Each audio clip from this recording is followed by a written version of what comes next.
First half మొత్తం 3 సాంగులు బాగుండే, second half songs తగ్గించింది కొద్దిగా. అట్లా ఓవరాల్గా బ్లాక్ బస్టర్.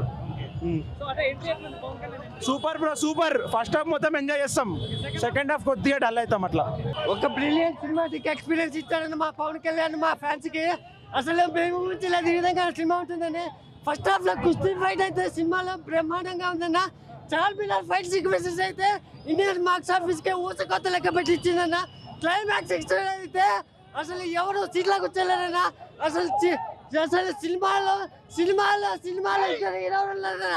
ఒక హీరో పవన్ కళ్యాణ్ అయితే రెండో హీరో కీరవాణి ఇచ్చే బ్యాక్గ్రౌండ్ మ్యూజిక్ అయితే గూస్ బంప్స్ తెప్పించారన్న. కీరవాణి లేకపోతే సినిమా లేదు, పవన్ కళ్యాణ్ లేకపోతే సినిమా లేదు. ఇద్దరు ఉంటేనే సినిమా బ్రహ్మాండంగా పేలిపోయిందన్న. ఇండియన్ బాక్స్ ఆఫీస్కి 1000 కోట్ల వసూలు చేసే సూపర్ బ్రహ్మాండిక్ ఎక్స్పీరియన్స్ ఇచ్చేసాడన్న.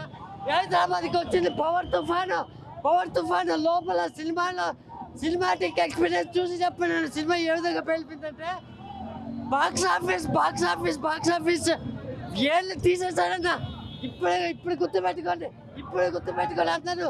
సూపర్ హిట్, బాగుంది. సూపర్.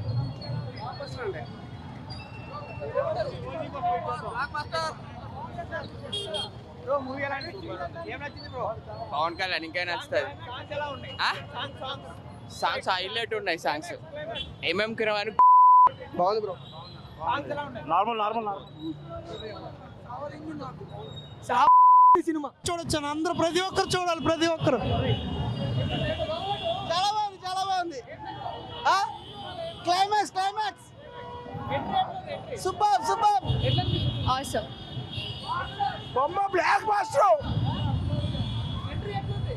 Super duper. ఇచ్చాను చాలా మంది సినిమా. సూపర్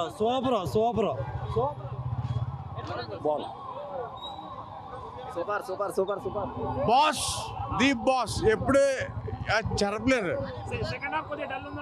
ఏం లేదు, మొత్తం అంతా కూల్. విశాఖపట్నం నుంచి హైదరాబాద్ వచ్చాను సినిమా చూడండి, సంజయ్ థియేటర్ దగ్గరికి. ఏ హాఫ్ అయినా నాకు బాసే. ఆయన్ని కూడా గ్రాఫిక్స్ లో పెట్టారు సెకండ్ హాఫ్, అది కొంచెం నాకు నచ్చలేదు. పవన్ కళ్యాణ్ కూడా గ్రాఫిక్స్ లో పెట్టారు, అండ్ సెకండ్ హాఫ్ మొత్తం గ్రాఫిక్స్. సినిమా అంతా అసలు సినిమా వైజ్ స్టోరీ వైజ్ అది అందరికీ తెలిసిందే, కానీ ప్రతి 10 నిమిషాలకు ఫైట్, ప్రతి ఎమోషన్